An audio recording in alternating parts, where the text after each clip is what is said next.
बिस्मिल्लाहिर्रहमानिर्रहीम। Information security के week 4 के हम लोगों ने लेक्चर्स देखने हैं आज।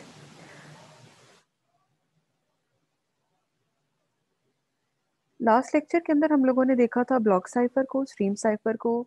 उसके बाद हमने डिफ्यूजन की डेफिनेशन देखी थी, कन्फ्यूजन की देखी थी, और पीस्टल नेटवर्क स्ट्रक्चर के कुछ हमने की पॉइंट्स देखे थे, जिसके अंदर हमने साइज बता दिया था ब्लॉक का। उसके बाद हमने की का साइज बता दिया था। इसके अलावा बाकी डिफरेंट जो भी इंक्रिप्शन किस तरह से, डिक्रिप्शन इस तरह से, उसकी कुछ छोटी छोटी हमने डिटेल्स देखी थी।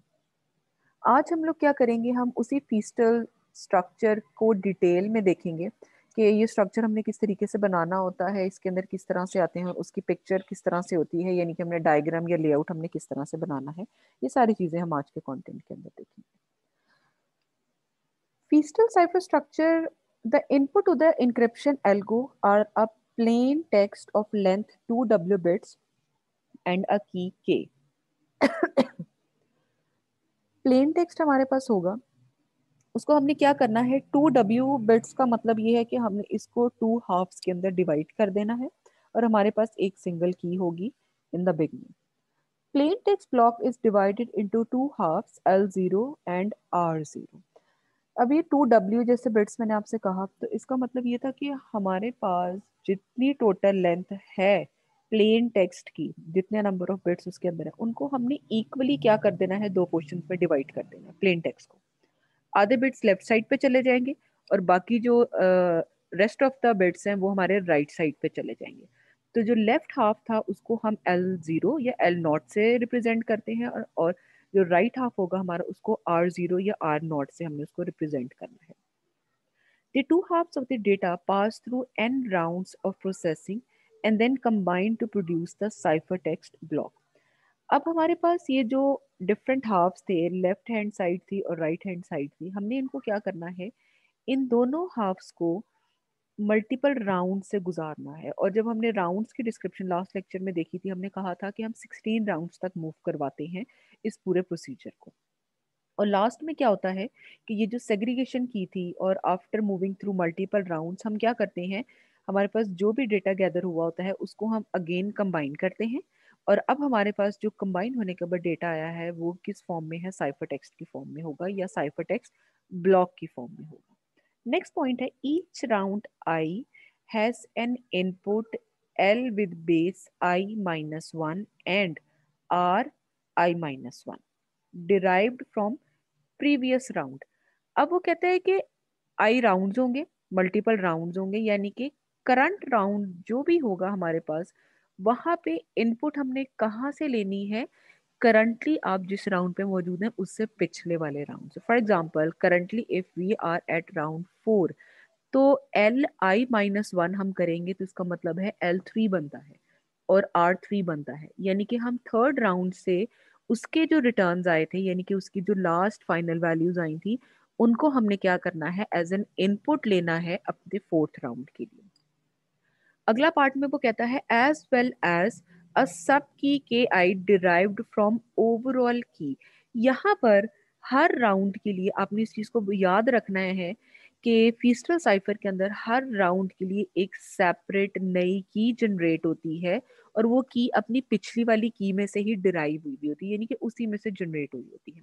इन जनरल द सब की के आई आर डिफरेंट फ्रॉम की एंड फ्रॉम ईच अदर, यानी कि जितनी मल्टीपल कीज हर राउंड में जनरेट होती जाएंगी, वो क्या होगा, अपनी ओरिजिनल की से जो हमने बिल्कुल स्टार्ट में इंट्रोड्यूस करवाई थी उससे, और आपस के हर राउंड से जो की जनरेट हो रही है हर की हर दूसरी की से डिफरेंट होगी।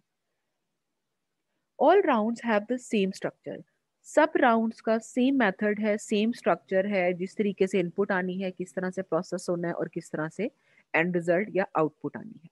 अ substitution is performed on left half of data. Substitution हम लेफ्ट हाफ के ऊपर अप्लाई करेंगे। अब सब्स्टिट्यूशन की हमारे पास मल्टीपल टेक्निक्स थी, उसमें से हम कोई भी टेक्निक को यूज कर सकते हैं। डेटा हमारे पास मौजूद होगा, वहां पे जो भी आपको इन केस अगर कोई टेक्निक कह दी जाती है, तो हम उसको बहुत आसानी से उस गिवन डेटा के ऊपर अप्लाई कर देते हैं। फिर वो कहता है, this is done by applying a round function F two the right half of the data. अब राइट साइड पे हमने क्या करना है, लेफ्ट हाफ वाला काम हमने कर लिया। राइट साइड के लिए हमने क्या करना है कि हमारे पास एक स्पेसिफिक फंक्शन होगा, उसको हमने क्या करना है, राइट हाफ के ऊपर अप्लाई करना है, और बाद में हमने एक्सक्लूसिव और अप्लाई करना है जो हमारे पास करंट आउटपुट आएगी, यानी कि वो आउटपुट जो हमारे पास लेफ्ट साइड से आई थी या वो आउटपुट जो हमारे पास राइट साइड से आई थी। Round function has same general structure for each round but is parameterized by round sub key ki। अब वो कहता है कि हमारे पास हर राउंड के अंदर फंक्शन का जो मेथड है वो सेम होगा, लेकिन जब की आएगी हर फंक्शन की वो डिफरेंट होगी एज कंपेयर टू बाकी अदर्स, जितने भी हमारे पास सब कीज जनरेट हुई थी डिफरेंट राउंड्स के अंदर। After this substitution, a permutation is performed that consists of interchange of two halves of data.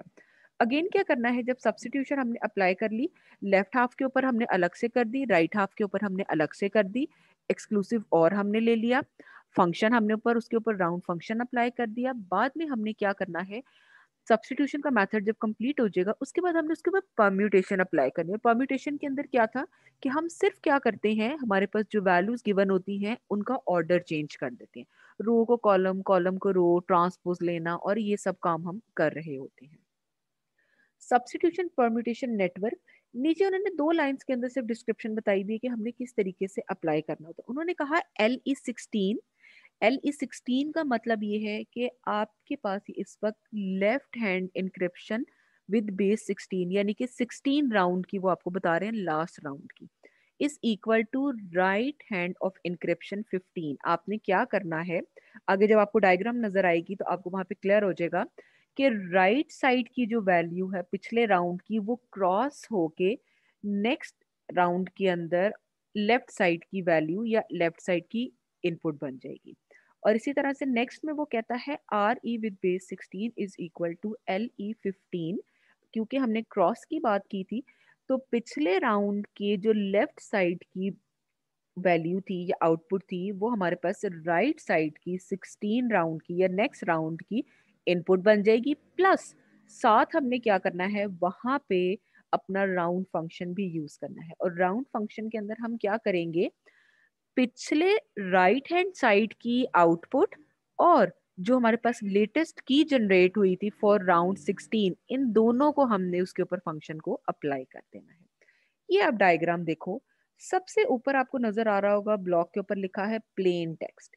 हमारे पास प्लेन टेक्स्ट आ गया, उसको हमने क्या किया, हाफ किया, एक डब्ल्यू हमारे पास लेफ्ट साइड पे चला गया और दूसरा डब्ल्यू बिट्स हमारे पास राइट साइड पे चली गई। एक साइड को, लेफ्ट साइड को हमने एल नॉट कह दिया और राइट साइड को L0 या एल नॉट हमने कह दिया। आपको ये हाईलाइटेड एरिया थोड़ा सा जो ग्रे हुआ हुआ नजर आ रहा होगा वो राउंड 1 है, फर्स्ट राउंड आपको वो बता रहा है, ठीक है। अब अगर हम फर्स्ट राउंड यानी कि L0 से मूव करते हैं तो हमारे पास हाफ बिट्स मौजूद थे, उनको हमने क्या किया, यहाँ पे सब्स्टिट्यूशन अप्लाई करवाई, उसके बाद हमने यहाँ पे क्या किया, एग्जॉर कर दिया। और एग्जॉर करने के बाद आप देखो वो डायरेक्ट नीचे नहीं जा रहा बल्कि क्रॉस होके नेक्स्ट राउंड का राइट साइड बन रहा है। और इसी तरह से जो हमारे पास राउंड 1 था वहां पे R0 या R0 था, वहां पे W बिट्स थी, उन बिट्स के साथ क्या हुआ, सब्स्टिट्यूशन अप्लाई किया, प्लस वहां पे हमने क्या करना था, फंक्शन अप्लाई करना था, राउंड फंक्शन अप्लाई करना था। उस राउंड फंक्शन के लिए हमने क्या किया, हमने करंट की यूज की है, प्लस जो प्रीवियस, अब क्योंकि यहाँ पे तो प्रीवियस कोई भी नहीं था ना हमारे पास राउंड फंक्शन के लिए R0, तो यहाँ पे हम क्या करेंगे, हमने लिया अगेन यहाँ से और R0 को हमने क्रॉस किया और R1 पे ले गए और यहाँ से बाकी जो वैल्यूज थी वो हमने लेफ्ट साइड पे नेक्स्ट राउंड पे हमने मूव करवा दी। अब एक चीज आपने याद रखनी है कि आर की वैल्यू यानी कि आर साइड की या राइट साइड की वैल्यूज अगले राउंड पे वो लेफ्ट साइड पे भी जा रही है और राइट साइड पे भी जा रही है। राइट साइड पे क्यों जा रही है, इसलिए जा रही है क्योंकि वहां पे हमने राउंड फंक्शन के अंदर प्रीवियस राउंड की राइट साइड की वैल्यू प्लस करंट राउंड की को हमने आपस में राउंड फंक्शन करवाना है। ठीक हो गया। हमने क्या कहा कि हम हमारे पास जो प्रीवियस राउंड की राइट साइड की वैल्यूज आएंगी आउटपुट की, वो हमने नेक्स्ट राउंड में लेफ्ट साइड को भी देनी है ताकि वो सब्स्टिट्यूशन अप्लाई कर सके, प्लस हमने राइट साइड को भी देनी है ताकि वो राउंड फंक्शन अप्लाई कर। इसी तरह से सेम प्रोसीजर आपके 1 से लेके n राउंड्स तक सेम मेथड में चलेगा। लास्ट में जाके हमने क्या किया है, आप यहाँ पे देखो, जब हमारे पास एल एन की वैल्यू भी आ गई और आर एन की वैल्यूज भी आ गई, यहाँ पे जाके हमने क्या किया है, इनको कंबाइन किया है। और जैसे ही हमने इनको लास्ट में कंबाइन किया, वो क्या बन गया हमारे पास, साइफर टेक्स्ट बन गया, जो अगेन 2W बिट्स की फॉर्म में होगा। यानी कि जितने नंबर ऑफ इनपुट्स या जितने नंबर ऑफ बिट्स हमारे पास प्लेन टेक्स्ट में थे, उतने ही नंबर ऑफ इनपुट्स या उतने नंबर ऑफ बिट्स हमारे पास साइफर टेक्स्ट के अंदर मौजूद होंगे। अब डिक्रिप्शन के लिए आप देखो, ये तो हमने पहले इंक्रिप्शन का देखा था ना, डिक्रिप्शन के लिए कुछ रूल्स उन्होंने बताए हैं। वो कहते हैं use cipher text as input to algorithm. ये बात हमें बहुत पहले से पता है कि जब भी हमने डिक्रिप्शन करनी है तो हमारे पास साइफर टेक्स्ट जो होगा वो एज एन इनपुट आ जाएगा उस पर्टिकुलर एल्गोरिदम का। उसके बाद कहता है यूज द सब की ए के आई इन रिवर्स ऑर्डर। क्योंकि अब हम क्या करें, अब हमने बैक ट्रैकिंग स्टार्ट करनी है डिक्रिप्शन के लिए। आपका स्ट्रक्चर ये बिल्कुल सेम रहेगा, लेकिन आपने सिर्फ इसको क्या कर देना है, रिवर्स ऑर्डर में चलाना शुरू कर देना है। तो इसी तरह से क्या होगा कि आपके पास जो कीज भी थी वो भी रिवर्स ऑर्डर में आना शुरू हो जाएंगी। नेक्स्ट पॉइंट पे कहते हैं यूज के एन इन फर्स्ट राउंड। अब यहाँ पे ऑब्वियसली बात है, के एन हमारे पास कौन सा था, 16th राउंड था यहाँ पे। इसको हमने अब क्या करना है, डिक्रिप्शन के अंदर फर्स्ट राउंड के तौर पे यूज करेंगे। और लास्ट वाला हमारा डिक्रिप्शन का राउंड क्या हो जाएगा, वो K1 हो जाएगा। Use Kn-1 in second round. Obviously बात है, अगर 16 राउंड था तो उसके बाद सेकेंड राउंड हमारा कौन सा चलेगा, 15 होगा। तो वो n-1 हो गया, यानी कि 16-1 हो गया। And also 0 until K1 is used in last round। जब आपके पास लास्ट राउंड आ जाएगा तो वहां पर आपके पास की कौन सी आ जाएगी, K1 आ जाएगी। नेक्स्ट लेक्चर के अंदर हम लोगों ने क्या देखना है, डेटा इंक्रिप्शन स्टैंडर्ड्स देखेंगे। और नेक्स्ट मेथड हम देखेंगे DES का, डेटा इंक्रिप्शन स्टैंडर्ड्स के थ्रू हम किस तरीके से इंक्रिप्शन करते हैं। और इसी के अंदर हमारे पास कुछ बॉक्सेस मौजूद होते हैं जिसको हमने डिफरेंट नेम्स दिए हुए हैं, की बॉक्स है, ई बॉक्स है, एस बॉक्स है और पी बॉक्स है। इसको हम सारा डिटेल के अंदर देखेंगे। Thank you very much.